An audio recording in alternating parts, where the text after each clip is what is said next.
Quiero comenzar con una frase tuya, la voy a leer, decía: las raíces, como en el árbol, son lo más importante de una persona.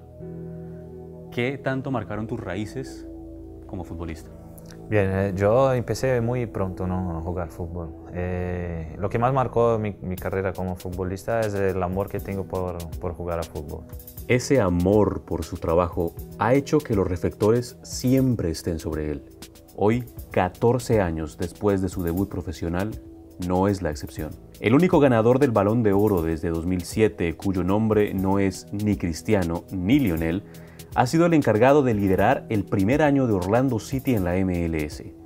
El exjugador del Milan y el Real Madrid firmó con el club en junio de 2014 y jugó en préstamo en Sao Paulo durante el segundo semestre del año, pero su impacto en la plantilla de Orlando se ha hecho notar desde que comenzó la pretemporada, adaptándose a la idea de jugar alrededor del campeón mundial en 2002. Yo creo que en esta primera temporada tenemos un objetivo muy específico, que es llegar hasta los playoffs, y este club va a pensar siempre en ganar títulos, pero sabemos también que es nuestra primera temporada, estamos construyendo un equipo, hay muchas cosas que hay que hacer. En este momento creo que la motivación va a ser personal primero. Mi motivación personal de estar aquí, de ganar una liga con Orlando, de ayudar al desenvolvimiento de la liga, de ser un embajador de este club.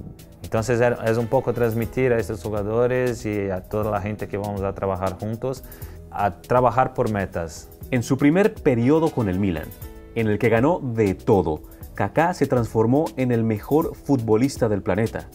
Y cuando Florentino Pérez lo convirtió en el tercer fichaje más caro de la historia, el mundo esperaba arrodillarse ante los pies de la galaxia merengue. Ha sido un momento profesional muy difícil y muy desafiador, y todo eso me ha hecho crecer mucho. Entonces, trabajar con Mourinho, a ver los grandes campeones como compañeros y tener que luchar cada día por un lugar en el equipo, y agradezco mucho la oportunidad de tener jugado en el Real Madrid por 4 temporadas.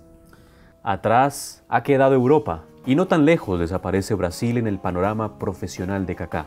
Todo un país por conquistar, aferrado a la esperanza de que ese mundo galáctico que algún día estuvo a sus pies, hoy hable portugués, se vista de púrpura y conquiste una nueva dimensión. Orlando, Florida. Hablando con Flávio era un amigo que hemos trabajado juntos ya en Brasil, y él me decía que tenía un sueño de un día comprar una franquicia en Estados Unidos. Y yo le he dicho que un día me gustaría mucho jugar en Estados Unidos. Si nuestros sueños pudieran se cruzar en algún momento. Para nosotros brasileños es muy fácil venir desde Brasil para aquí. Es una ciudad que tiene todo, un ótimo tiempo, tiene los parques, diversiones y todo esto.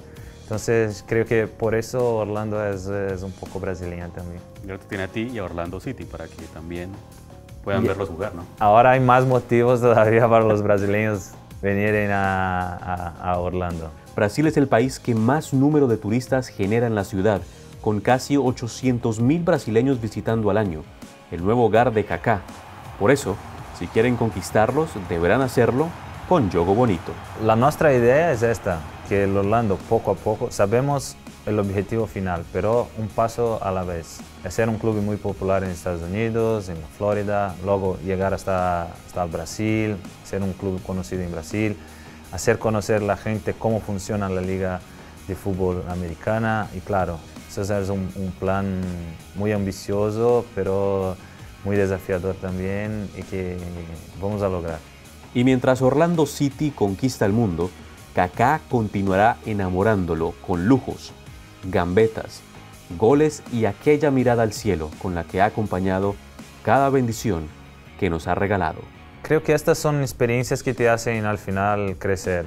No solo en mi caso, el caso de muchos atletas que pasan por una lesión, pasan por un momento que tú no sabes en cuáles condiciones vas a volver a competir. ¿Sabes? Son momentos distintos, momentos donde he tenido que luchar mucho para jugar, momentos donde jugaba un poco más, momentos donde he tenido condición familiar muy buenas, momentos donde he tenido problemas familiares. Entonces todo eso me ha hecho